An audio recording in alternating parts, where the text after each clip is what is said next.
The best exercise for your biceps, it's not curls. All right, guys.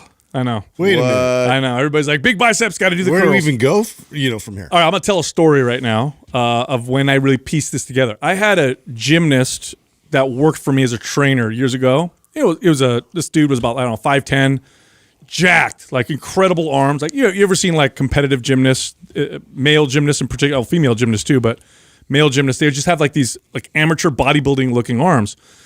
And I asked him once, like, what do you do for your biceps? Your arms look crazy. And he goes, chin-ups.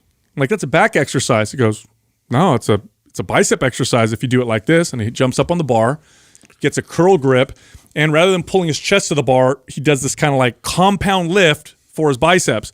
And then it dawned on me, if I want my quads to really grow, it's not leg extensions, it's squats, right? Yeah. If I want to build a bigger back, it's not pullovers, it's rows, right? So it's like a compound lift for the biceps. In fact, we often accept that for triceps, like close grip bench press or dips. Right. But for some reason, biceps, we don't do that. Anyway, started doing them, and they're hard, so they're really advanced, and it put the curls to shame. Because they're hard. Yeah. I think that's where it is, right? It's so much easier to just look in the mirror and pump it up. Like is that what you think we do? You know what? Though, that's a really good point you bring up, and I wonder why that is. Everybody is pretty familiar with close grip bench press for your triceps. We talk about it all the time. It's not the first time I've heard anyone talk. It's popular, but you don't hear that often about supinated pull-ups as a great bicep exercise, like people. But that's a perfect comparison. It's very similar to what the incline press is for triceps, but for biceps. And I think no one talks about it. I think Justin hit it right. It's hard as hell. So first off, doing a supinated grip chin up or pull up is hard anyway. But now rather than pulling your chest to the bar, right, you're kind of focused on the biceps. And because it's so supinated, some people have issues with their wrists. So one thing you can do is if you can find a bar, PRX has this, right? So we work with a company called PRX, and they have— I love their handle grips. Yeah, multiple grips. And one of them is supinated, but it's almost like an easy curl bar, so it's kind of like this. That's excellent for doing what I'm about to, what I'm demonstrating. But you do got to pull with the biceps, not as much with the back. So you're not doing this, you're pulling like this, and it just blows up the biceps. You know who does a lot of that exercise? You're a little protracted with your shoulders then, as opposed to just like with close grip bench press, like you're putting the emphasis on the triceps. With this kind of a pull up, you're putting the emphasis on the biceps. You know what? There's one athlete that does a lot of those types of friend of ours? Chin ups. No, we don't know anybody that does. Okay. But there's one category of athletes that relies on very, very strong arms and biceps. Besides a gymnast, arm wrestlers. Arm wrestlers do lots of those kinds of chin-ups. In fact, if you watch— Really? Do you call them athletes? Yeah, bro, come on. You ever arm wrestle? Like no, I know. I'm gonna offend everybody. I'm just like not everybody. It's like just a people that arm novelty wrestle. thing. Yeah. Well, I mean, I don't know. Let's call them athletes. Yeah. Well, I mean, if in the Olympics they have baton twirling, I'm pretty sure arm wrestling is a sport. I feel like if I can call men's physique a sport, you should be able to call arm wrestling a sport. For sure. 100%. For sure. But those guys and girls, they do exercises like that. And then you'll see top arm wrestlers, they'll often demonstrate one-arm pull-ups. And you'll notice that it's all bicep when they do the pull-up. And their arms are, for strength athletes, they have incredible looking arms and biceps. But yeah, I did this, and I still do this every once in a while.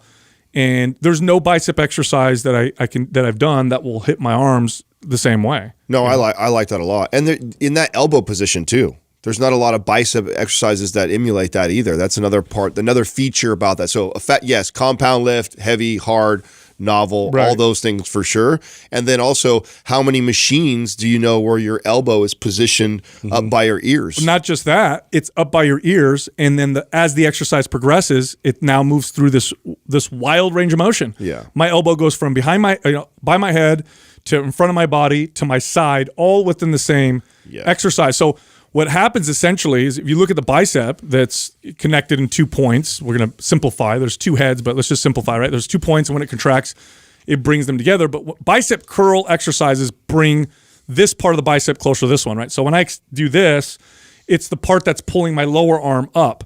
When you're doing a chin up, it's doing this almost to both sides. So it's a very different feel, different pull. And I'm going to give everybody a warning. If you do these, be careful because they will wreck your arms like nothing you've ever done before. They're really, really tough.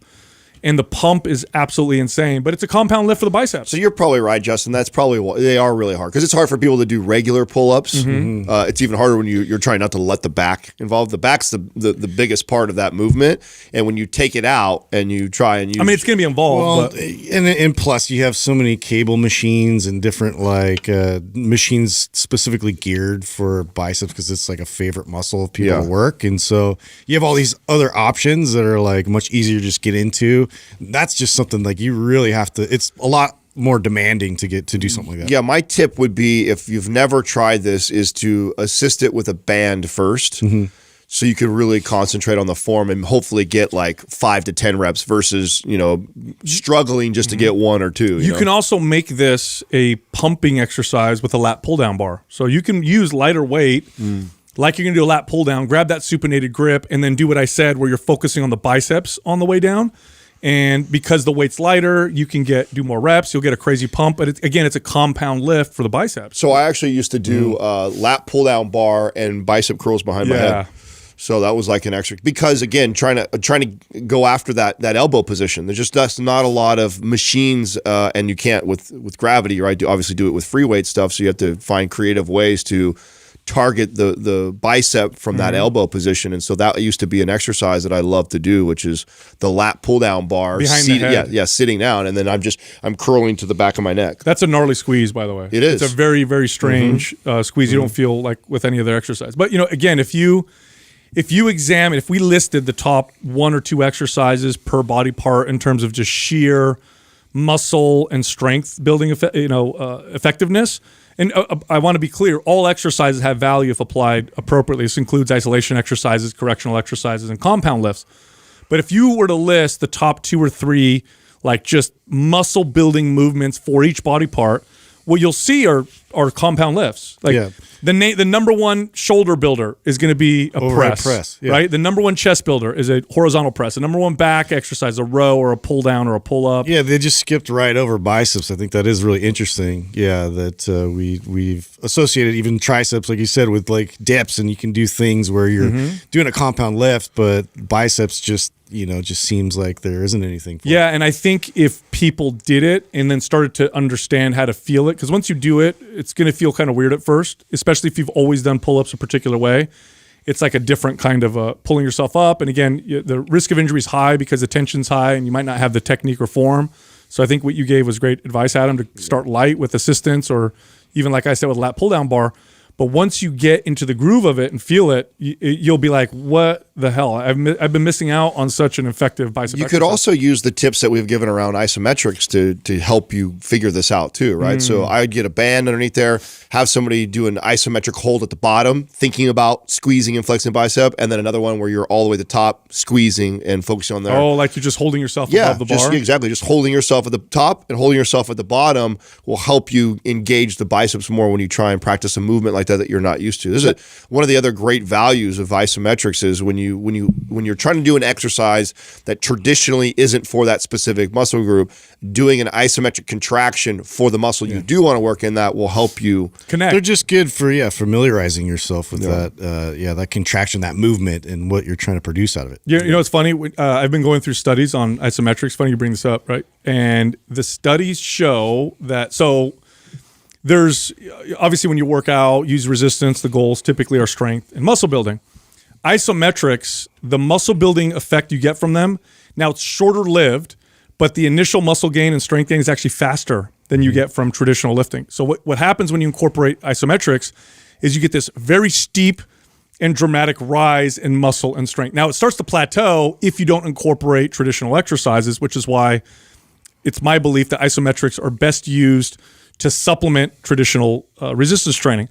But man, if you read the literature on the strength gains and the muscle gains in short periods of time, it's nothing matches isometrics. Now, what's such an effective way to summon the troops? What's your theory on why it does have quicker results? That's why. Yeah, because it's neuromuscular. It's you're tapping into that central nervous system response of like, hey, like I'm going to need to activate more muscle fibers because I'm placing more intensity and demand on this particular squeeze. And so you can actually ramp that up and get more of a response. But now you actually have to then, from there, like you said, you have to go into those lifts where it actually places the load and everything else to account for. Yeah, so you think you're actually recruiting more muscle fibers isometrically contracting than doing a full contraction? It's a fact. Yeah. It's a fact. So once you're well trained, you're squeezing way more potential out. Yes. So really tapping into and activating muscle fibers is part of the goal, right, with resistance training. And what you'll find with experienced athletes, especially experienced strength athletes, is they can activate more of their muscle fibers than the average person. I don't know what the number is, but it's significant, right? Isometrics make that happen much faster, probably because there's a shorter learning curve. So like you take That's what I would have said. It's easier. It's easier to figure out where there's more room for error in a traditional full range of motion lift. Yes. There's like someone can do, for example, let's take a very basic, easy one, bicep curls. And when they're actually doing a full contraction, many times it starts off really well bicep, but then shoulders kick in and momentum kicks in. And so you lose some of the value as far as keeping it all focused on the bicep versus I take a bar and I put it halfway up in an isometric contraction and I just squeeze and flex the bicep. I feel like it's much more localized. Yeah, it's localized. It's easy to localize it. There's less room for error. And like I'm not going to be squeezing that and my calves light up or my well, you'd have to basically go through each one of those angles isometrically to maintain that same amount of intense tension. So it requires a lot more focus to get to that point. It also causes less muscle damage than both eccentric and concentric contraction. So concentric is like going up, eccentric is going down. And now that's the part that I find interesting because you say that it recruits more muscle fibers, but then yet it does less damage. It does less damage. That's really interesting. Yes, when you think because about of what is it? The sliding filament theory, which is like, okay, so muscle fibers. Okay, we're going to get all weird here, but muscle fibers run along each other, and the prevailing theory as to how muscles contract is they attach to each other while they're sliding past each other and contract and hold. But as you do the contraction, some of these attachments break, and that's what causes the damage or inflammation. Well, an isometric hold, they attach, they hold, and they contract. So there's less potential for damage. Eccentric, right, lowering causes the most damage because as you lower, you're breaking a lot of these. They're spreading apart. Yeah, and that's the theory, right? So you can do, so here's like the cool thing about isometrics, you can do them frequently. So I can hammer my, chest maybe a couple days a week or a few days a week.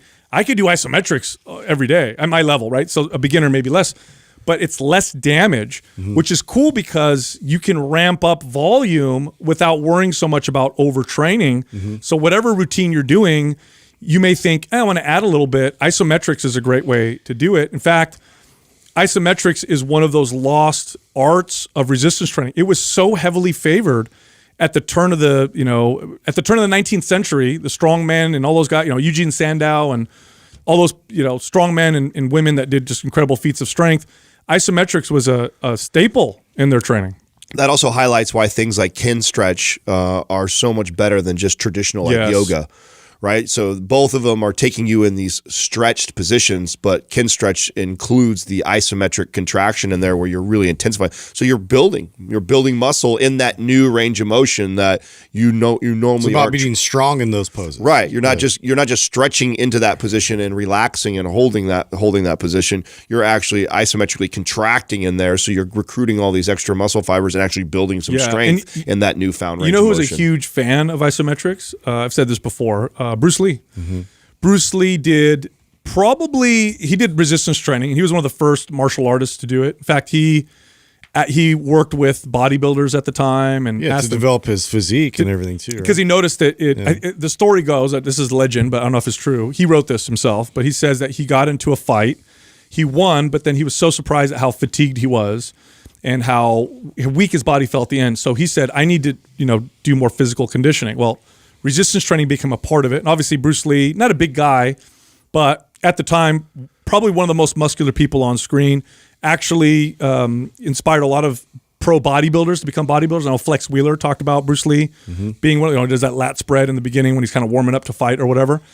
And isometrics was a huge part of his routine. And it was said that he could hold I want to say 200-pound dumbbell at arm's length and hold it steady. And he said the isometrics gave him incredible punching power because of the stability that he developed. So it really does work. It's not so popular nowadays, which is interesting, probably because it's not sexy, but I foresee this being the next big thing in fitness. Again, of course, usually it's the old stuff that comes back. So it's not going to be the next big thing. It's the next old thing that becomes the next big thing. Yeah, I've been way ahead of my time with a lot of these things. So we'll see if it catches up. Or way behind, however you look at it. Yeah, way behind. Either way you look at it, dude. Yeah. Hey, if you enjoyed that clip, you can find the full episode here, or you can find other clips over here. And be sure to subscribe.